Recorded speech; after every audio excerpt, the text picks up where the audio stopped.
All right, hello and welcome back to Between the Liars with Ryan, Josh, Hello, everyone. and Marcelo. Happy New Year. Hello, everyone. And that is going to be your guest audience for today. Kicking off the new year, we did take a 1.5 to 2 week hiatus. It's good to be back. Honestly, it felt a lot longer for me than it probably was. Today we're going to be discussing January 6th. We'll discuss the House Committee investigating the storming of the Capitol on January 6, 2021, attempting to stop the certification of the 2020 election. We're also planning on getting a little bit into the commemoration that took place on January 6th, since we did get past that in 2022 now. Before that, though, we have some announcements. You can find us on Instagram, our Facebook page, Twitter, YouTube channel, and we are occasionally on TikTok. And I'll turn it over to Josh. And as always, like you can today, you can find us streaming at noon Central when we work out the scheduling. You can find that on Facebook and YouTube, but you can also find notifications and all the backlog of all of our episodes there too. As always, we continue to have our stuff on Redbubble, so if you're interested in that, please just go ahead and check it out. It's all fantastic stuff. And with that, we'll go ahead and promo our music some more with Marcelo. Yeah, so as always, we have new music, and I was vibing to it before the show started, as always. It's courtesy of Andrew Hensley over at Secret Spike Studio 865 Audio, and he's got a hot new single coming out, already out, titled Misty. It's available now on all major streaming platforms, so please check it out. It's great, and he does great stuff. And if you're like me and you're lazy and you like shortcuts, I have provided that for you on our channel. So if you go to any of our socials and do that little drop down where it's got all of our direct links to like YouTube and our podcasts and stuff like that, I provided a direct link to Andrew's latest music. So you have no excuse not to listen to it. It's fantastic. All right, so let's start with the overview. So January 6th, 2020, I'm pretty sure most people are familiar with what happened, but basically the short version is after 2 weeks of Trump saying the election had been stolen, we had a group of rioters who stormed the Capitol trying to stop the certification of the 2020 election. This was not a good look when we're looking at a peaceful transfer of power or a belief in kind of the democratic process, voting process. Now, here's the good news. They were stopped, and the election was certified by Vice President Mike Pence and the Republicans who held the majority of the Senate. Senate has to certify the election. So the good news is democracy prevailed at the end. Marcel, you want to talk to us a little bit about the aftermath, though, because there were several protocols and policies and things that were changed, particularly on social media. Yeah, so there was a lot of fallout, and we'll get into it. Not as much fallout as some of us would have liked in the judicial sense, but at least a lot of fallout in the court of public opinion. So we had, Trump was banned from Twitter and Facebook promptly after this happened. Parler, which is an alternative, sort of like more conservative, less mainstream Twitter, was also banned from Amazon Web Services. So basically, they couldn't host that anymore. They were booted off that platform, and multiple writers were arrested and prosecuted. So there has been some justice.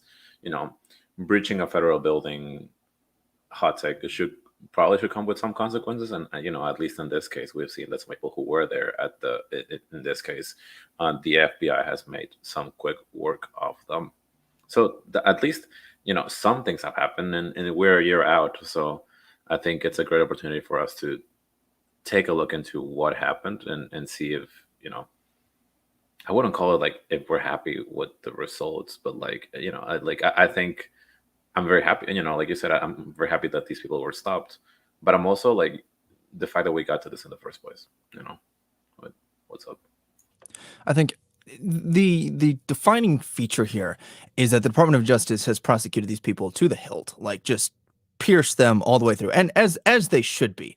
I mean, if you're going to storm a federal building, damage all that, then you should be prosecuted to the fullest extent of the law, I believe. So that has been a huge thing on the Department of Justice docket. I don't know that people have been sentenced yet, but they have been arrested, so they are awaiting their trial, if not already on trial. I'm not quite sure on that timeline.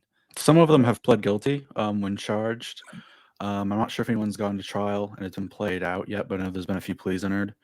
And then I want to say about 3 days ago from the time of recording, which is now January 15th, the leader of the Oath Keeper group, along with 9 other of his associates, were picked up by the FBI and ATF. So there's been a decent amount of like fallout on not only individuals, but then some of the organizations, in particular Oath Keepers, which is actually quite a good organization to nip while we can. So it's great that the FBI were able to, conduct conduct investigation. They charged the Oath Keepers with, I forget the exact phrasing. It was, I want to say seditious acts, or no, seditious conspiracy. That's what it was.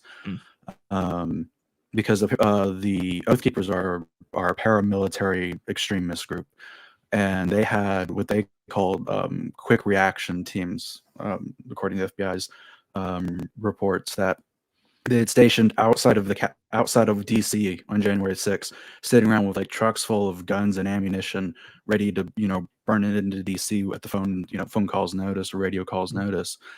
So it is quite interesting, and I think that's the overarching problem that people run into when thinking about the January 6th is the different levels of it. If you have people who were protesting outside that never entered the Capitol building, showed up to hear Donald Trump give a speech and other politicians, and then went on their way, and then you had less than a couple thousand probably get anywhere near dangerous, and then a few hundred that maybe 1,000 that entered into the Capitol grounds itself.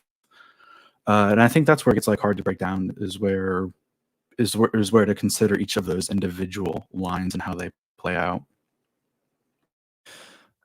The part that was particularly interesting to me is what you mentioned, Marcelo, which was that Parler was banned from Amazon Web Services because the claims there was that because it was a tool that was used to plan. And from all available evidence, it seems that Facebook and Twitter were used a significant chunk and pretty much more. So I thought that was an interesting move. It seemed like more of a justification to kind of eliminate an actual potential competitor as opposed to having like a legitimate reason. I don't know what you guys think on that, but that's at least the public appearance I think that can come across. I think so. Amazon Web Services is obviously controlled by Amazon. They can do whatever they want because they're a public company, and we really love. I mean, not public company, private company. We really love private companies here, right? So, the fact that they're able to do that and to control so much of it, is it problematic? Sure. Do I like Parler? No, I think Parler is garbage, like hot garbage, and I'm glad it's gone. But it wasn't really that popular in the first place. So, like, I think is it a good business move? Yeah, probably. Were they looking for an excuse to ban this? Yeah, sure, as well. And I think much more important than just banning this platform that was used primarily for this purpose, I think cracking down even more. And I know it took some steps, but Facebook and Twitter, they like you said, they were, because they're more popular, they were used for this sort of planning as well. And so cracking down on those groups in their own platforms would probably be much more efficient than banning this one platform that was already super tiny. It was like very, very tiny.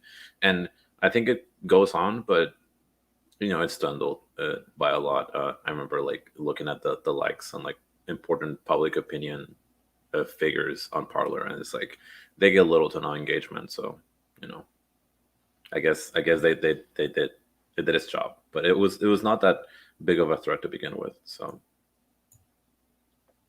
then that'll bring us to the little bit further out aftermath. You kind of had the immediate aftermath, which was Amazon Web Services took that down. Trump was banned from Twitter, to my knowledge, pretty much immediately, very shortly thereafter, and then Facebook took a little bit longer after that. And then you had the attempt to form the January 6th commission. So there's been a little bit of like a semantics game, I think, with this, because you've had the commission, you've had the committee. So as I've understood it, The commission was what was proposed by Nancy Pelosi in early 2021, pretty close to right after the aftermath. And she wanted like what she called like a 9/11 type commission. And so they formed a bill forming the commission, and that passed the House of Representatives on May 19th with all Democrats and 35 Republicans voting in support of it. But then it was blocked by Senate Republicans on May 28th with 54 senators voting in favor and 35 voting against, which means they didn't meet their filibuster proof threshold. They needed 60 votes. So it died. So then my understanding was it moved on to the House committee. It was just the House instead of both the House and the Senate doing like an actual commission. It was just a committee. And what happens in politics is you have special issue committees that are formed. You have a certain number of politicians who are placed on those, a chair who heads them, and then their job is pretty much to investigate this. So please correct me if I'm wrong, but my last understanding was that this was pretty much just a House committee, pretty much chartered to investigate the communication and people involved outside the rioters that have already been arrested. Right, at least on that side, yeah. The House committee led by Representative Raskin, then that's pretty much the main driver of, from the legislative side, that's the main driver of the investigation. So Yeah, the play there was to get the actions by the government into looking as a partisan act. 35, only 35 of the Republicans in the House, and not many. I don't think any. Maybe Mitt Romney supported the investigation in the Senate. So the point was to try to make whatever comes out of the committee look partisan, because Nancy Pelosi does have full control, even though Kevin McCarthy suggested members. She in the end has full control of the committee, being the Speaker of the House, as she does with all of the committees, and said, no, I don't like these. And so she picked which Republicans she wanted on the committee out of the 35 Republicans who voted for the commission in the first place.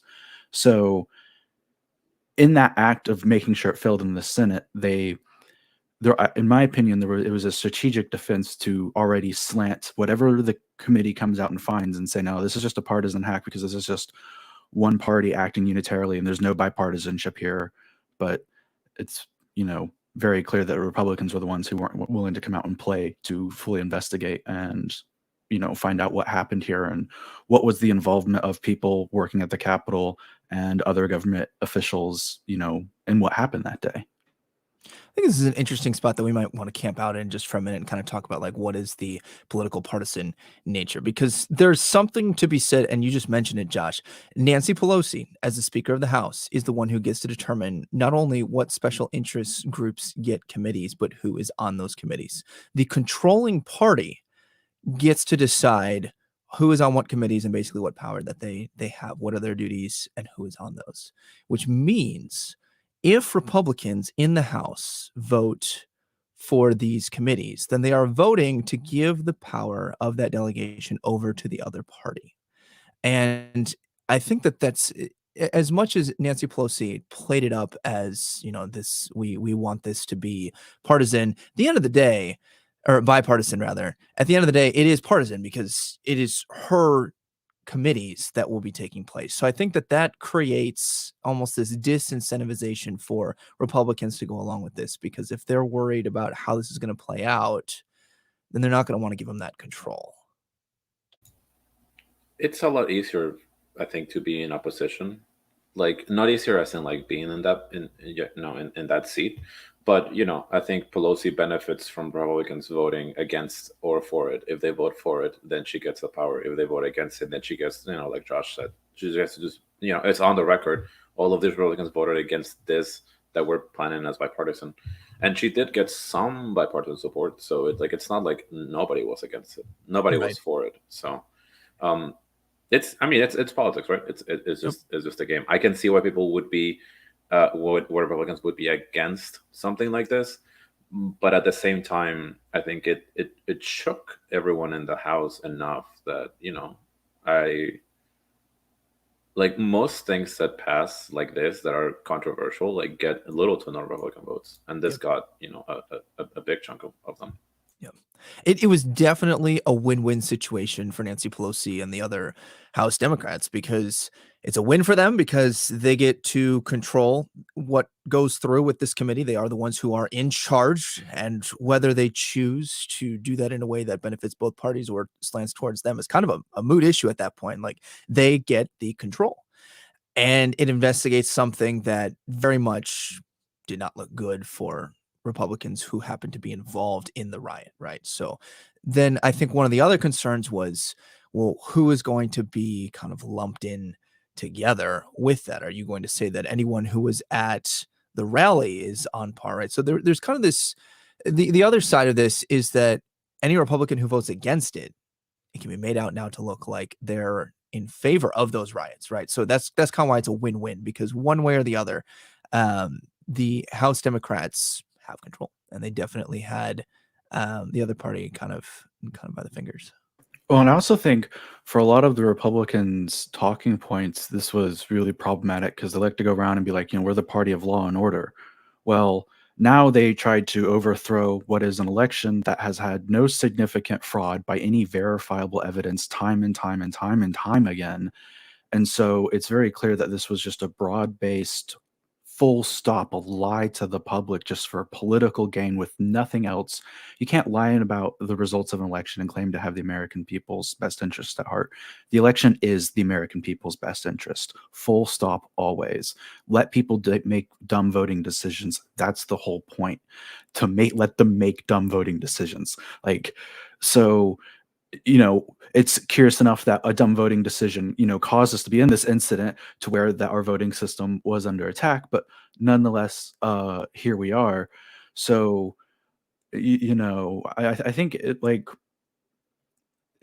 so it undermines that aspect they play, but I think also in the nature of the committee and the Democrats are being like, we need to enforce the law and make sure our capital is protected and our institutions respected.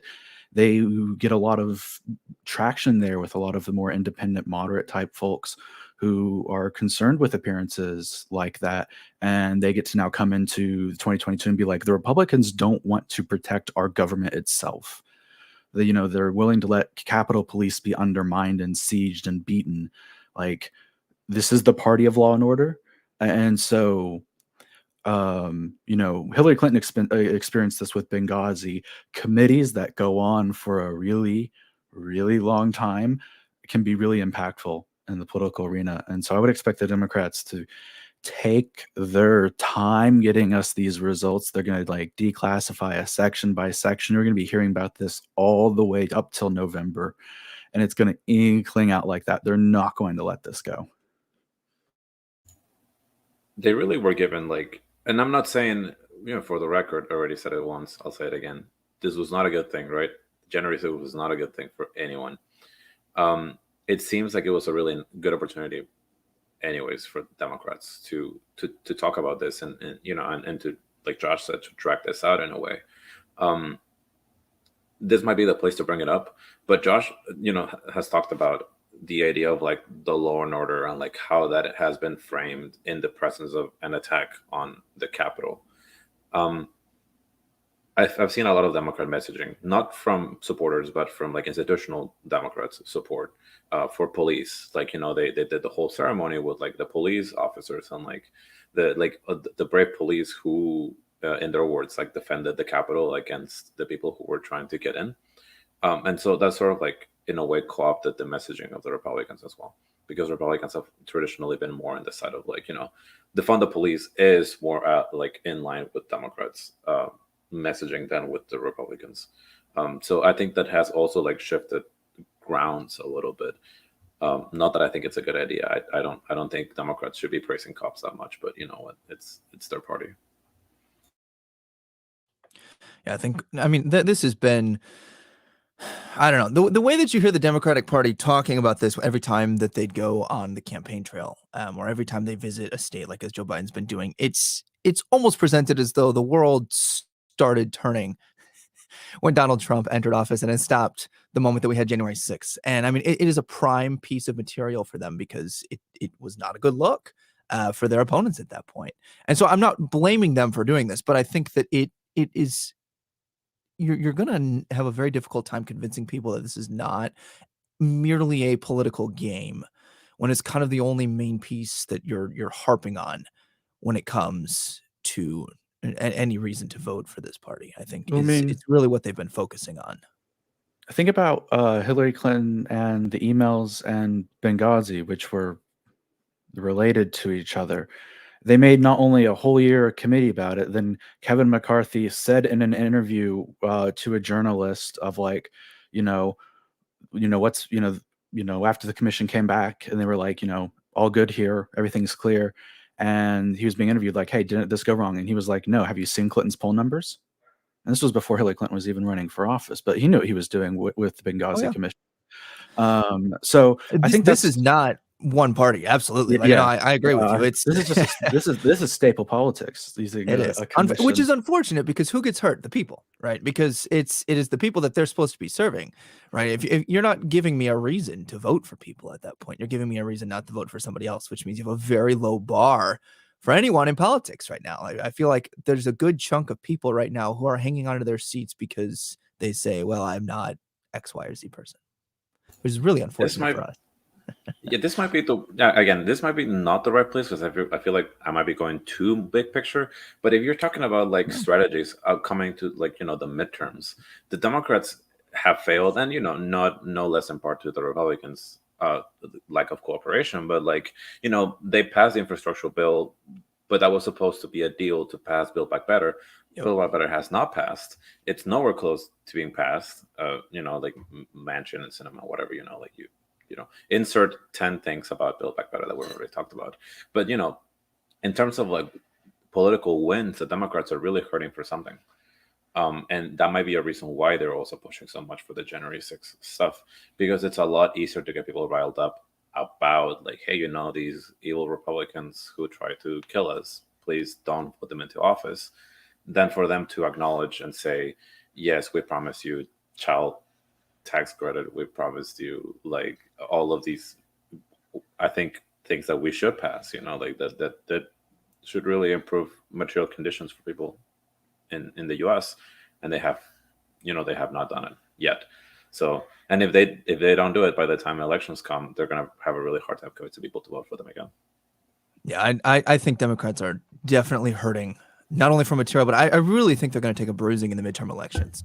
That's normally the case of the party of the president. Like we see that the House and the Senate tend to switch back to the opposing party, and then that creates gridlock. And I mean, my personal opinion, the less government actually can do, the safer the American people are. Just because of the way they tend to operate when they are gridlocked, I feel like that's the safest place for the American people to be. That's kind of off topic, but it is not uncommon for those parties to flip flop. Usually, the party that is the party of the president takes a pretty severe beating because we associate most of the things that go wrong, whether accurately or not.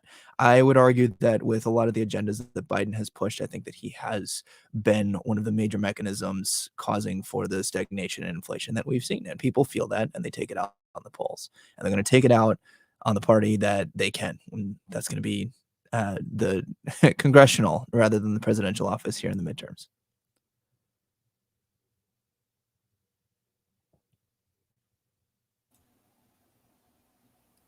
Should we go back to January 6th for a little bit and talk about, because like a lot of, I think something that is trending, and it's going to be trending, all the way up till, I guess forever, is that many of the people who are being allegedly, like in the court of public opinion, people like Marjorie Taylor Greene, like Josh Hawley, like other like representatives who are in office right now and were allegedly, part of this plot to overturn the election.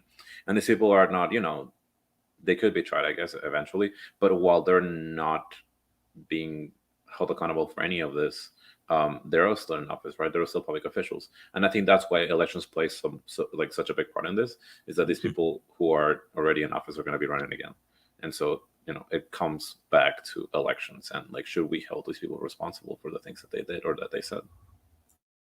So Why don't we outline a little bit? What were the things that they said that you would think that they should be held accountable for? If we could start there, just for those who might not be aware.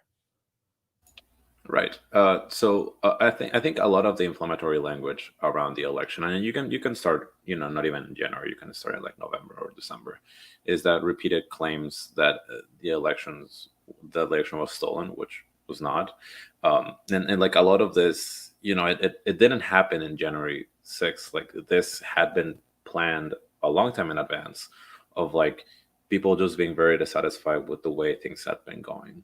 And so one is a lot of misinformation, like repeatedly public officials not being convinced with the results of the election and then just bring it up at every possible time, and in Fox News and Newsmax until they started to start retracting for fear of legal repercussions. But um, I just think in general is again, I'm not saying that they should go to jail for this. Well, maybe, but like very specifically for like, I do think that there should be some kind of repercussions for people just saying things that are not true. Like if you go on live TV and say election was stolen and it is not stolen, then there should be something that, especially if you're a public official, right?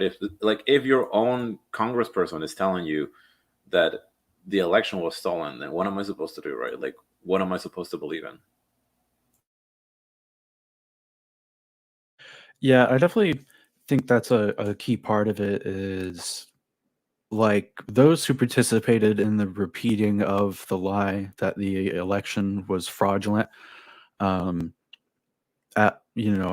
from a public official office when they had access to classified documents and could make a quick phone call down to the if a senator wanted to find out about a state election, it's just a telephone call to someone's office assistant, and I'm sure that could be resolved quickly in a meeting. You're a U.S. senator, you can have access to whatever documents you want to. I'm sure they'll be happy to provide. Any other government agency would be happy to provide them for a senator. um, so it's definitely difficult for it to be then in this position of where these people are just willingly. I mean, Ted Cruz is not a dumb person. He's got advanced degrees from nice institutions.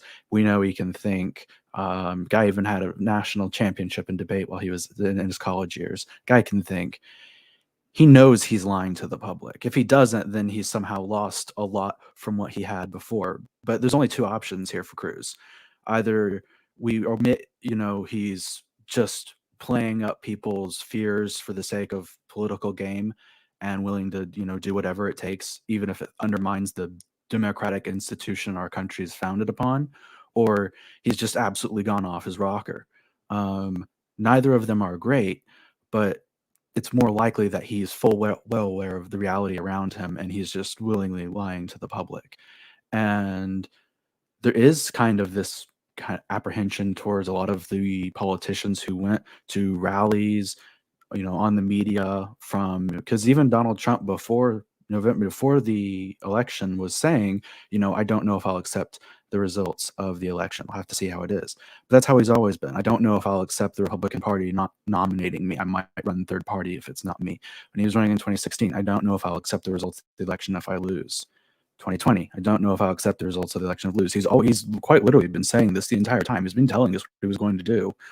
Like, if he loses, he was going to call fraud and do whatever it took to stay in power. Like, he said that since the Republican Party primary debates.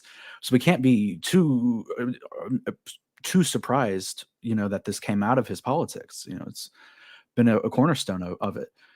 But the fact that that a lot of these elected officials are willing to go along with it and betray their oaths of office to me is just incredible. How can you lie to the country like that? How can you lie to your constituents like that? That's just unbelievable. I think I have a split opinion on this. I think it's inexcusable and problematic when a politician does something like this. I think it's better that they be held accountable in the court of public opinion, as Marcelo mentioned, than say a legal avenue, because anytime you want to enforce something in a legal avenue, it becomes very tricky. I also don't think that someone saying that an election has been stolen automatically means the death of democracy. I mean, this has been going back and forth between the parties since time began. I mean, the party that loses is the party that says the election was stolen. There was fraud. Like, there's going to be this emphasis, and it I think winds up going back to human nature. I mean, I saw a satirical article that said that basically there's a the results of an election being accepted and the party being put in power are highly correlated with each other. Like, we see, unfortunately, that's not really satire at this point. That's a sad fact of the matter. I mean, Stacey Abrams lost the Georgia gubernatorial race by over 50,000 votes, still claims to be the governor, and she was heralded by the DNC leading up to the 2020 election as the rightful governor of Georgia. Like, that's problematic. I don't think that means the death of democracy. I think it's irresponsible.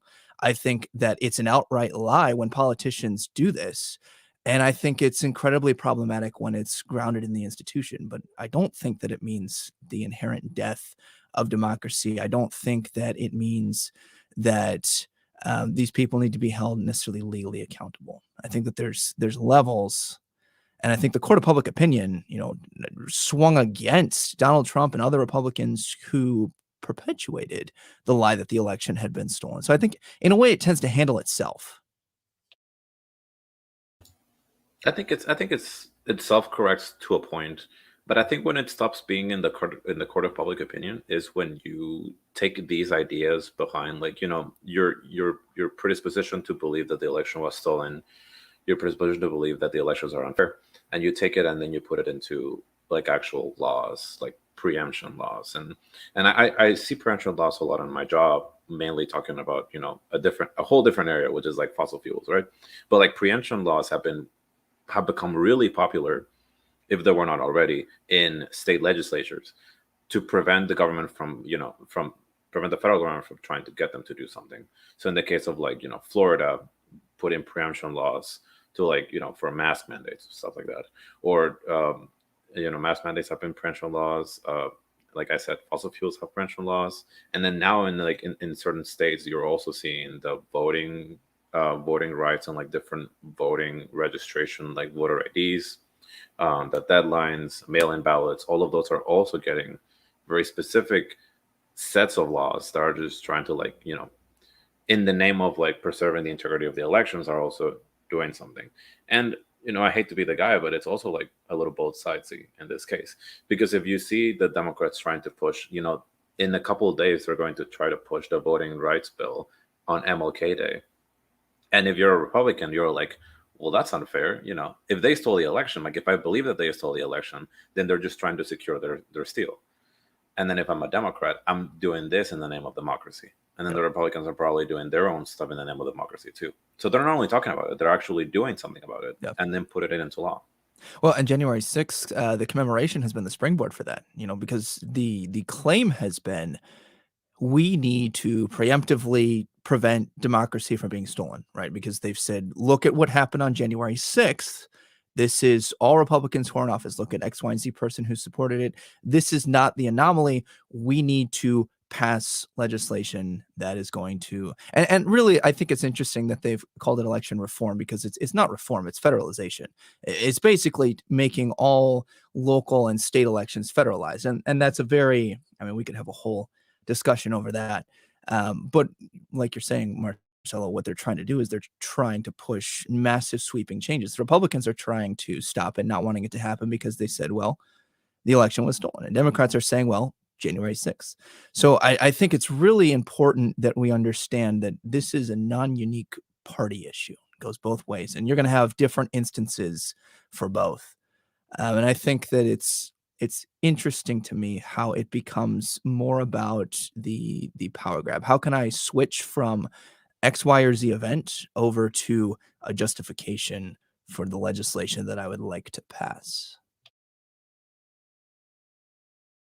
I mean, it's a little bit on we can hand it out to be a little both sidesy, but we have to face like some fundamental like realities going on though, of like, so, and I know this is going on in Tennessee as well. Some states are passing elector laws. So when it comes to electing a president, the people don't actually elect a president. You elect, inside of your state, and they send electors off to go vote. So some states, a lot of states, are currently working through legislation that is going to allow the legislator to basically say, we're concerned about the results of our election. We don't care about what the Secretary of State says inside of the state or the election commission inside of our state. We as the legislator are concerned. And because of that, we are going to give ourselves the authority to send electors as we deem fit, faithful to the election based on our interpretation. And that will allow the legislator to replace whatever the state vote is and send the electors to the electoral college that they want to, regardless of what happens.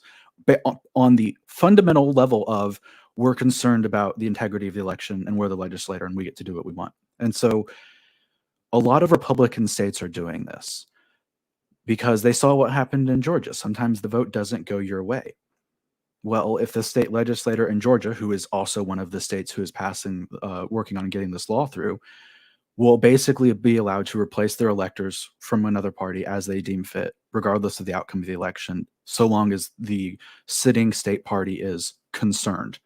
And that's all it's going to take to overturn a democratic election, is concern from the ruling party in a state. There's only one party proposing those bills in this country, and it's the Republican Party at the state house level. Only one party. So there is like both sides, and I'm sure like both sides can always claim fraud. We could even go back and say, look at what, look at Gore, look at Bush, look at how the Democrats always get upset about the Electoral College, and we can say that's a part of it. But like fundamentally, no, it's not. This comes down to one party's trying to make sure people are able to vote, and another party's putting forth legislation to subvert votes. There's no comparison, in my opinion, there. Either you're afraid of what the people will vote for or you're not. There's only two types of politicians. And it seems to me like the Republicans are really afraid of what people might actually vote for. I'll piggyback on that, and yes, and I said that I was gonna hate to be that guy, and I do hate being the guy that brought up the both sides thing, because I like if you're looking at two parties passing legislation that aligns with their views, then yeah, that is that you can put them as equivalent. But I think where the distinction falls apart is in like the things and when you get into the nitty-gritty of like what the bills are actually doing. Like in one case, like the preemption the Republicans are trying to pass to try to again preempt a lot of this reforms from happening. And on the other side, like universal mail-in ballots, I like that a lot. I think that's kind of nice. And so it's a lot of like, yes, they're both parties trying to pass things that will benefit them ideally, but I'm much more on the side of one that is trying to make everything much more universal, with all of the bad things that it might come, because I do think that the benefits outweigh them. And to be fair, making it universal is the Supreme Court's recommendation after they struck down Clause 4 of the Voting Rights Act of 65, which because it only surveyed 13 of these states and not all 50. And in 2011, it was sued at the Supreme Court level. I forget what the docket title was, but Article 4 of the Voting Rights Act struck down, which was the enacting clause, which meant no investigation could be launched by the Department of Justice on voting rights for particular instances to enforce the Voting Rights Act. So it's basically like the Voting Rights Act faded off the books to a significant degree with the ability to enforce it. And the Supreme Court's reason for striking it down was that it unfairly penalized 14 states and not all 50. And so they told the federal government, please return with an all 50 states bill. And so the Supreme Court backs, the legislation and the ideas behind the voting rights, and the control that the federal government had over it. They just got tired after 40 years of it only targeting a certain number of states, because they were punitively enacted on southern states. They couldn't change their election laws without the federal Department of Justice clearing it. For 40 years, we punished the southern states for that. And so the federal government has often had to be that agent of kind of enforcement to make sure people can vote, because when it's left up to that non-federalized level, we see what the state governments will do. And we see, once the Voting Rights Act fell in 2011, there was some like 60 odd voting rights changes made in the southern 13 states in the span of like 10 months. And quite literally millions of Americans lost their ability to vote in those 10 months. So that, and then to me, that's a significant foul. Like, you can't just deprive people of their right to vote because it partisanly benefits you and pretend that's the same as trying to get people more to vote. Like, no, that's just corruption and totalitarianism, that you only want certain people to vote because they'll give you the policies they want to vote, rather than just embracing what the public actually wants. So what you mentioned earlier, Josh, about sending different slates of electors, to me that's pretty troubling if that goes through. If that goes through, you can't just override the will of the people. What's interesting is that recently, in the midst of the discussion and kind of the back and forth trying to reform the election, as the Democrats have been saying, Republicans, as a counteroffer, proposed basically a federalized a bill that would make it penalizable for states who did exactly what you just mentioned, and said if they just wipe the will of the people and send in a different slate of electors, they should be penalized. And the Democrats wouldn't vote for that. So if, to me, like, that's a huge issue. If a state is going to send their own slate of electors, if there's legislation that is on the floor, or if people just want to send in legislators just that they want now to represent the people, that's a huge issue. And I think right now there's a bigger concern about that happening than there is about, say, some of the smaller things that are on the proposed bill to reform the election stuff, like drop boxes and things like that. Like, I don't think that there's evidence for severe voter suppression in the same way that there is in other forms. Like, as minimal as the evidence is for voter fraud, evidence of voter suppression That's is factually even not more true. significant. It is. That is no, that is factually not true.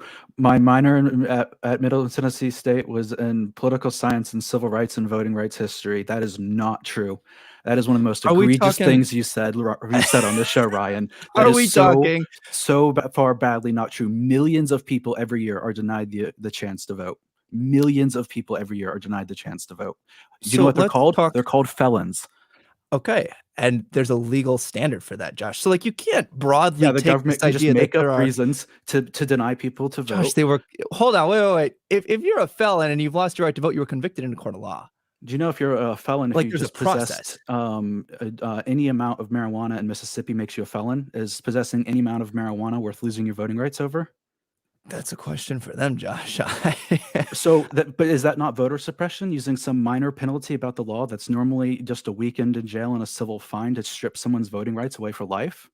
Is So that really okay? there being Is an that not issue voter with the suppression? current process and it being voter suppression can be two separate things. Is It not can be racialized simultaneous. policing and over policing of neighborhoods to target a specific demographic with drug crimes not voter suppression? I think you Is would not have to show the actual stats that that's the case. Like, you There's this can't. great book called The New Jim Crow that looks at how the 13th Amendment didn't outlaw slavery, because it looks at how the 13th Amendment allowed slavery in the conditions of prison.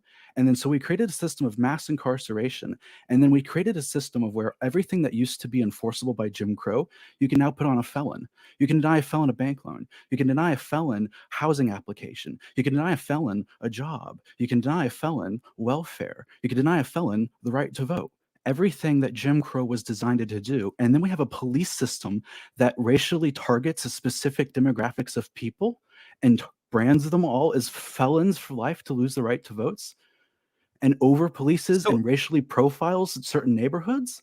Like, what do you mean there's no mass Josh, suppression at of the face vote value, going the on? assertion that felons and the plight that African Americans suffered through in Jim Crow America is on the same tier as factually offensive. Because Jim Crow law prevented Black Americans from entering the same building, drinking out of the same water fountains. There are no laws that prevent felons from entering the same building as non-people in the same way that Black people were. So to compare and say that their loss of civil liberties and rights is the same, that's not only incorrect, that is downright offensive. Like, you cannot say that. I mean, so it doesn't matter that the government set up a way to systematically deny a group of people of rights, And sure, they can't do it with the same efficacy. They can't do it with the same precision because we outlawed Jim Crow. So they make this nice, generic, brand old, big scheme of it sounding so they can play it off as neutral acting. But then we look at the results and say, why do the police target certain neighborhoods? Why do they pull over more people than certain demographics than other? Why do they behave in certain ways? Why does our justice system let go more white people than it does black and brown people when it comes to convictions, when it comes to arrests, when it comes to even being pulled over by the police in the first place? And then the consequence of this is to lose your ability to participate in democracy. And it's a racialized system of justice that came into being after a racialized system of segregation and voter suppression. And one of the key things that this new system does is allow segregation and voter suppression. And it's targeted at certain communities intentionally. That's a tough pill for me to swallow and say this is just an accident. But an unequal outcome, Josh, is not the same as a racist system. If you can show that a certain group of people winds up falling into a category more than others, that doesn't automatically mean that the system But itself we can is show over designed for policing, we suppression. can show profiling, we can show we can show like stop and frisk, we can show broken windows policing, we can show I think again the biggest representation is going to be that we know general crime statistics are the same throughout all demographics and all populations, and that our arrests don't match up with it means that the police are engaging with the behavior that allows it to be possible. Why aren't there more drug raids on frat houses on university campuses? Why don't they, but they don't go bother the rich white people paying $3,000 a month to live in the frat house. No, they just get to do coke for free in the bathroom. Like, everyone knows what's going on in a frat house. Police never come there. No, they're over in the apartment complex 3 streets over. Why? I think you're oversimplifying the situation. You have to be careful. If you're actually going to run with statistical analysis, then you have to account for all of the demographic information. You can't take a single piece of information. Let's say in this case, what you're running with is the racial identity of these people and just correlate it there and then say, boom, this is causation. Like the things you have to account for when you're looking at conviction rates and felon rates and things like that, you're going to have to look at what was the crime, what was the state, what was the charge, what was their prior conviction, like what is their history. Like there are so many things you can't just say boom. Yeah, voter there suppression. are whole books on this. And the whole meta studies and analysis and whole like legal studies, like critical race theory came out of legal studies for a reason. Like that is where critical race theory started. It came from legal studies because like it looked at, that's where intersectionality came from, was looking at when this black woman sued her company and said, I'm being discriminated against. And the company came to the judge and said, no, here are black men supervisors, here are white women supervisors. We're not discriminating on the basis of gender or race here in our company. And the defense said, but there are no black woman supervisors. And so I am being discriminated on the intersection of my identities. Intersectionality and critical race theory are legal theories for a reason. I'm still going to stand by the fact that if you take a single demographic and you just run with a correlation, you can find an unequal outcome and run with it, then that's a garbage way of running statistics. I think we're going a little bit away from January 6th. We should probably take it back. I feel like this is a bit deep for the last 10 minutes that we've got left in this segment, but Marcel. I will say, for great analysis on all of this, the new Jim Crow, Mass Incarceration in the Age of Colorblindness by Michelle Alexander, is a fantastic read in statistical and historical analysis that goes through the laws, the precedent, and statistics about how the prison system works and how it developed out of the Jim Crow system and into the mass incarceration system we have today. There's also a great documentary series on Netflix as well called The 13th, which follows similar parallel and legal analysis of the 13th Amendment and the creation of the mass incarceration system to create a new slave workforce. Marcelo, what are your thoughts on January 6th? We'll take it back.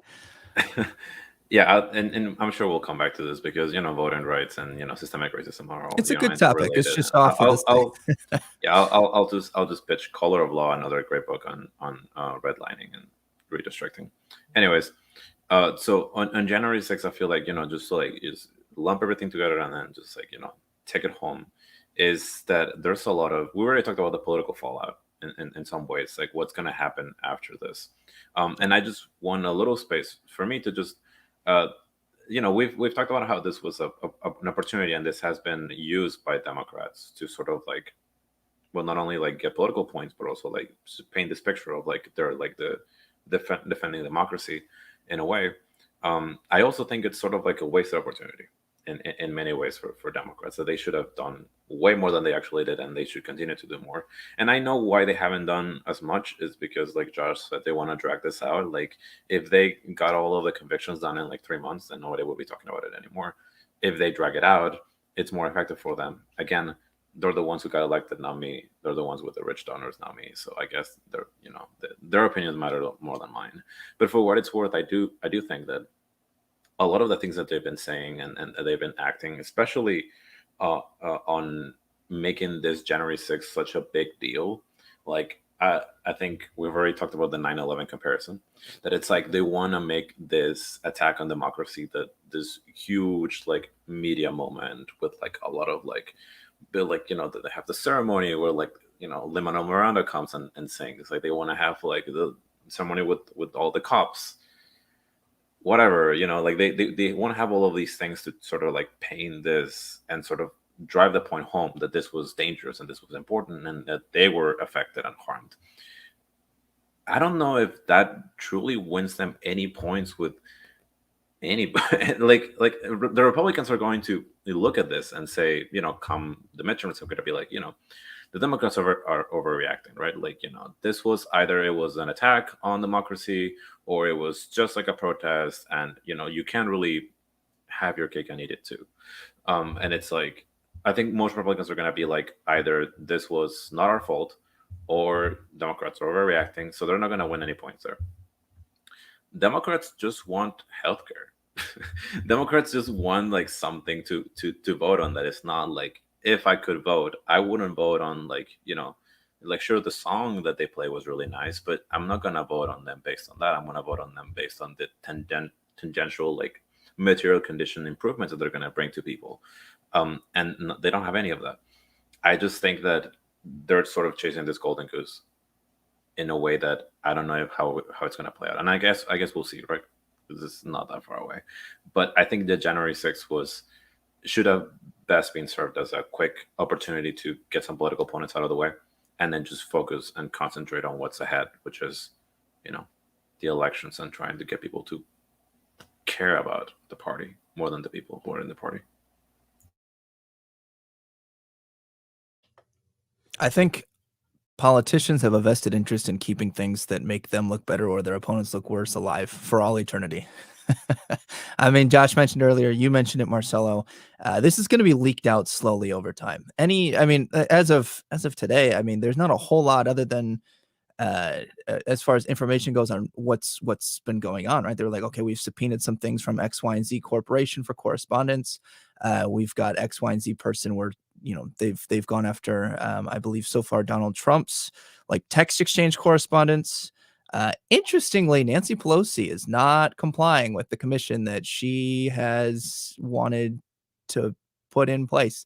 Like she is, so as I've understood it, the sergeant at arms requires her permission to release the correspondence. The committee wants her correspondence that day as they're getting everyone's correspondence, and she's not doing it. Specific Republicans aren't releasing it. I feel like there's a lot of people just in general who don't want their correspondence for one reason or another out there. And this is going to be dragged out for a very long time, I think, particularly by Democrats, especially with what's been going on. Stagnation, inflation. We've got a lot. I mean, people are feeling the hurt right now. They're not particularly thrilled with our government by and large. Democrats need it out. I think that you're exactly right, Marcelo. They're definitely going to drag this out.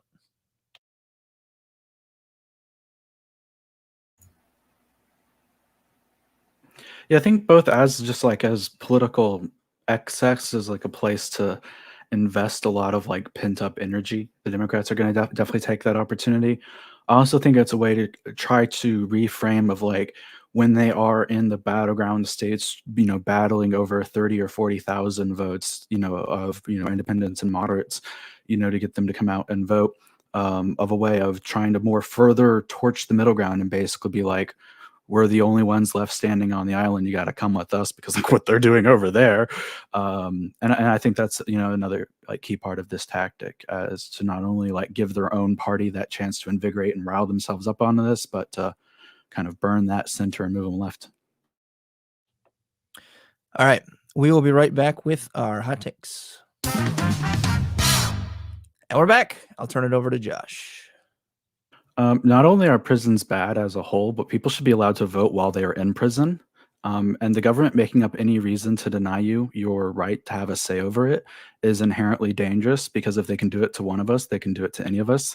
The government should have no say over who can and cannot participate inside of a democracy, and who can and cannot hold the leaders of their country accountable. That's messed up. They don't get to set their own limits of their own accountability. We do that for them. So in that instance, we have a party that's afraid of what the people is and is increasingly passing restrictive voting measures, cutting down on the number of polling locations, cutting down on poll hours, cutting down on the length of early voting, cutting down on absentee voting, putting more requirements on absentee voting, opposing mail-in ballots, even though they safely work in 2 of our states and several countries around the world. And there's another party trying to protect people's voting rights. And there's another party trying to make it easier to vote, trying to make it more accessible to the sick and ill and the elderly who don't leave their homes that often or can't leave their homes that often, to make sure that they have fair access to their elections as is guaranteed, as is promised to them. So to me, we could put aside a lot of other political issues, because I'm always willing to take a very quick and dirty alliance on the stance of no authoritarians. And so that makes voting rights to me a very cut and dry issue. Either you're in it or you're not. You're either a tyrant afraid of the people, or you're a democratic leader. There's, in my opinion, quite literally no in between. Opposition to voting rights is opposition to the fundamental notion, a dream of America, even if our founders didn't make it, even if our founders didn't really want it, and the documents they laid out, then the documents that became our government and that inspired us to create and keep working to make a more perfect union, to make our country better. The backbone of that, we've learned, is democracy, and opposition to that, in my opinion, is wholeheartedly unacceptable in America. So my first hot take is going to be that calling it election reform is a bit of a misnomer. It's nationalization, and it is designed specifically with language that makes it so that people who oppose things that you can point out problems in, and I'll get to that in a second, that you can be castigated as an individual who is against the rights of people to vote, who is in favor of voter suppression, who is in favor of rigging elections. The things that Josh just mentioned specifically, like mail-in ballots, drop boxes, early voting, those were expanded greatly for COVID. And those were a great thing for an emergency that we were going through at the time. That wasn't something that was designed to be, or in my opinion, should be carried out for all eternity.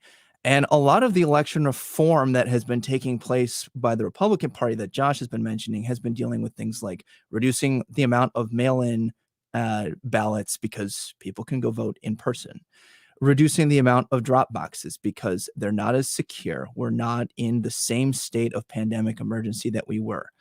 Early voting. You don't need to be voting 2, 3, 4 months ahead of an election. A lot can change, as we saw in the last couple of days. So a lot of the Republican shoring up of the elections that Josh mentioned has to deal with, we expanded a lot of these because of the pandemic, and now we're just trying in many instances to go back to the status quo. Not all of that is true. Some of the things that you mentioned, Josh, like the changing electors and stuff, if that's on the ballot, that should be shut down, because that's a problem. But you can't just take any change to election and say that that means that you are in favor of the downfall of democracy. So my second hot take here is that Democrats need January 6th for the 2022 midterm elections, or else they're going to take a huge whooping. I think that with where the state of the country is at, and because they are the party of the president, that's historically likely to happen anyway.